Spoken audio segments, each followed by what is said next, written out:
Welcome back to Chopping It Up with Buck.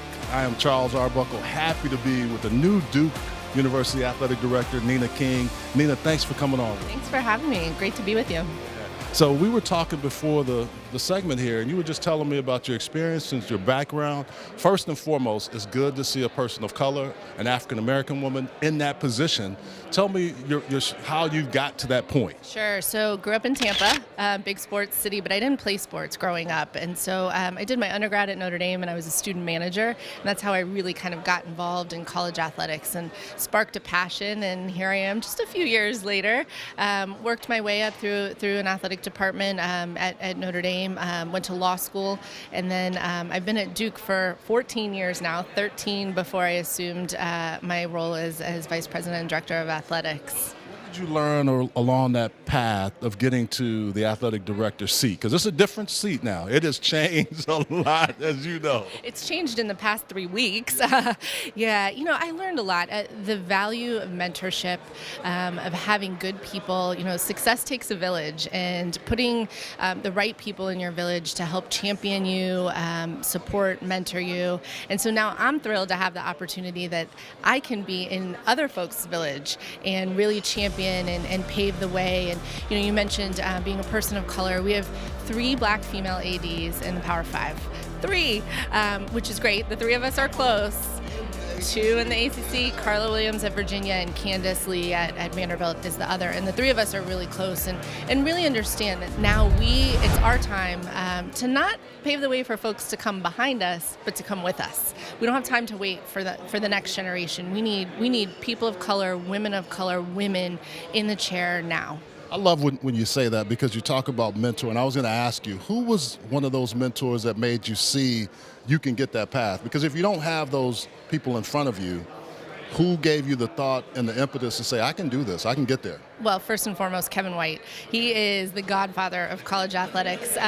So I first met him at Notre Dame. He was the athletic director at Notre Dame. And then when he went to Duke, I went with him. And so I've worked right by his side for almost 20 years, which has been absolutely fantastic. I'm the 31st person to have worked for him to become an athletic director.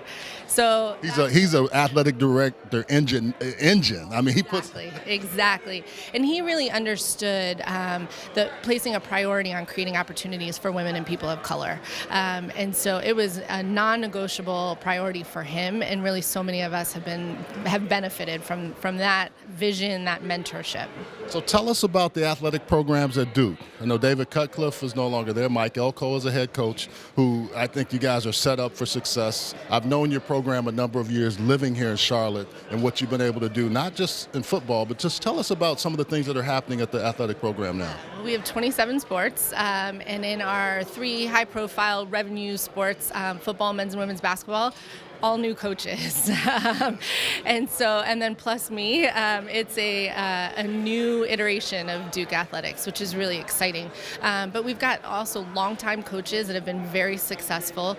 Men's and women's lacrosse, men's and women's tennis, baseball, softball is a new program for us, really cranking. I mean, in year 5, they went to super regionals, which has been absolutely amazing to watch what Marissa Young's done for that program. So, I mean, across 27 sports, 750 student athletes, we had over 600 student athletes on the ACC honor roll, so they're crushing it in the classroom as well as competitively, athletically, and so it's so much fun, and the energy and enthusiasm around our campus is really exciting. And especially around football. I mean, as we turn the page, the fall season's about to start. I'm so excited to see what Coach Elko and his staff does. He's hired a superstar staff, all new look in Duke football, and we're ready. Let's go. John Shire taking over for Coach K.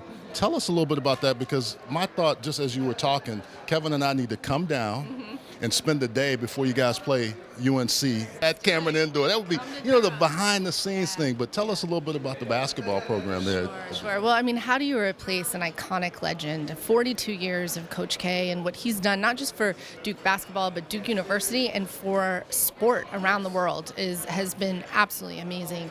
And so John Shire has big shoes to fill. But listen, he's ready. He's up to the task. He's ready for it. He's the #1 recruiting class this year and next year already. I mean, he's killing it recruiting. But he's got great vision, and he's really ready to take this program to the next level. And when we went through the interview process, we interviewed several candidates and went through a whole search. And John really emerged as the candidate, and I'm so excited to watch Duke men's basketball under his leadership.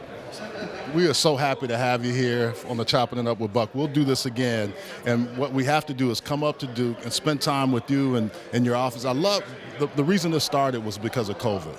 And then after not having an ability to get out, just start calling people I knew and getting together. So it's so nice to finally meet you, and thank you for coming on the show. Yeah, come see us in Durham. It'll be fun. Thanks. Chopping It Up with Buck, Nina King, thanks a lot.